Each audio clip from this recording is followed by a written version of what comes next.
ত্রেতা যুগের সেই ভয়াবহ যুদ্ধে যখন রাবণ পরাজয়ের দ্বারপ্রান্তে ছিলেন, তখন তিনি তার ভাই কুম্ভকর্ণের কথা স্মরণ করেন, যিনি নিজেই সময়ের অন্য রূপ ছিলেন। প্রকৃতপক্ষে কুম্ভকর্ণ ভগবান ব্রহ্মার কাছ থেকে এক অদ্ভুত বর পেয়েছিলেন। যখন কুম্ভকর্ণ ইন্দ্রের সিংহাসন চাইতে যাচ্ছিলেন, তখন ভগবান ইন্দ্রের ষড়যন্ত্রের কারণে দেবী সরস্বতী তার জিহ্বায় বসে তাকে ইন্দ্রাসনের পরিবর্তে নিদ্রাসন বলতে বাধ্য করেন। এরপর ব্রহ্মা তাকে 6 মাস ঘুমানোর এবং একদিন জাগরণের বর দেন। লঙ্কায় এক ভয়াবহ বিপর্যয় ঘটে এবং রাবণের নির্দেশে রাক্ষস বাহিনী কুম্ভকর্ণকে জাগানোর জন্য উপস্থিত হয়। হাজার হাজার ঢোল বাজানো হয় এবং তার গলায় বর্ষা ঢোকানো হয়, কিন্তু কুম্ভকর্ণ তখনও জাগতে অস্বীকৃতি জানান।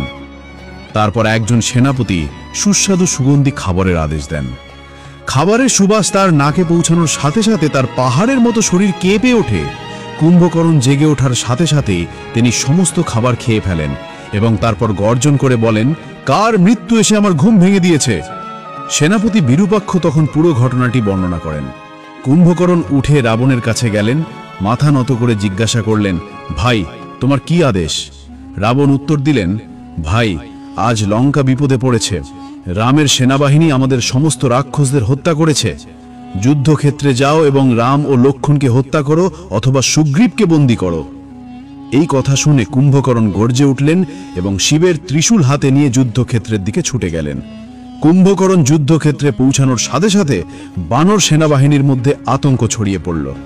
তিনি একটি বিশাল পাহাড়ের মতো এগিয়ে গেলেন, বানরদের পায়ের তলায় পিষে ফেললেন, কিছু বানরকে হাত দিয়ে পিষে ফেললেন এবং কিছু বানরকে দাঁত দিয়ে চিবিয়ে ফেললেন। এটি দেখে বানর সেনাপতি অঙ্গদ গর্জে উঠলেন, বীরগণ, পালিয়ে যেও না, কাপুরুষের মতো মরার চেয়ে লড়াই করে মরে যাওয়া ভালো। এই কথা শুনে বানর সেনাবাহিনী পুনরায় একত্রিত হল। তারপর শক্তিশালী বানর রাজা সুগ্রীব, অঙ্গদ, নল এবং নীল একসাথে তাকে আক্রমণ করলেন, কিন্তু রাক্ষসটি অক্ষত রইল। তিনি এক আঘাতে তাদের সকলকে আহত করে দূরে ছুঁড়ে ফেলে দিলেন। তারপর ভালুকের রাজা জাম্ববান তার সমস্ত শক্তি দিয়ে তাকে ঘুষি মারলেন, চুয়ালে আঘাত করলেন। কুম্ভকর্ণ হোঁচট খেয়ে মাটিতে পড়ে গেলেন, কিন্তু পরের মুহূর্তে তিনি আবার আহত সিংহের মতো উঠে দাঁড়ালেন। কোনো যোদ্ধা কুম্ভকর্ণের বিরুদ্ধে এক মুহূর্তও দাঁড়াতে পারলেন না। এবং তারপর সিংহের মতো গর্জন করে বায়ুপুত্র হনুমান গর্জন করে এলেন।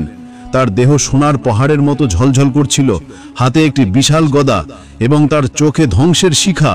হনুমান সিংহের মতো গর্জন করে বললেন, হে অহংকারী কুম্ভকর্ণ, তুমি এই বানর সৈন্যদের কি শক্তি দেখাচ্ছ? সাহস থাকলে আমার সাথে যুদ্ধ করো।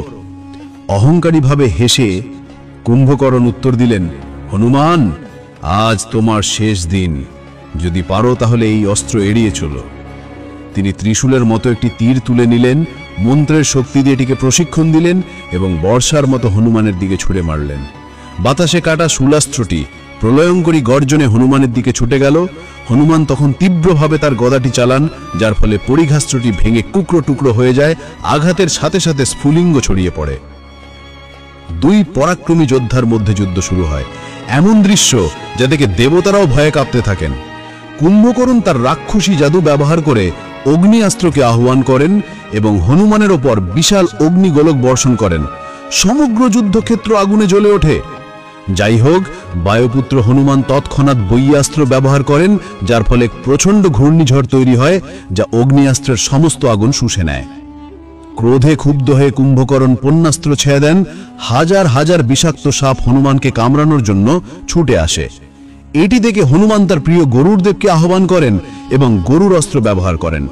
চোখের পলকে হাজার হাজার বিশাল গরুর আবির্ভূত হন এবং সমস্ত সাপকে ধ্বংস করে দেন।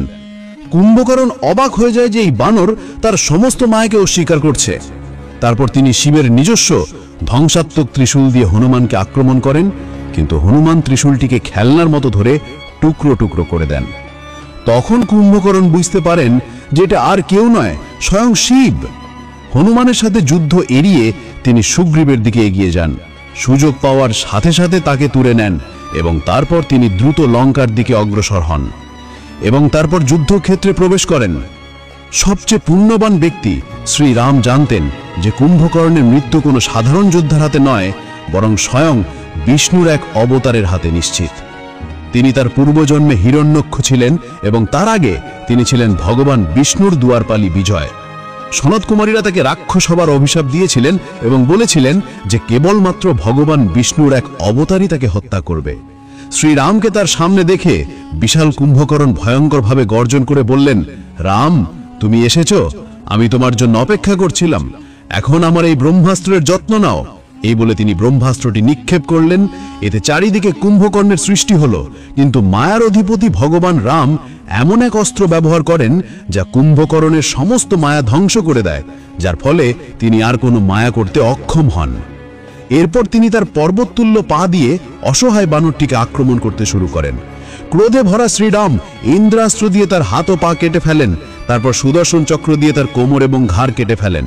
বানর বাহিনী জয় শ্রীরাম ধ্বনি দিতে থাকে।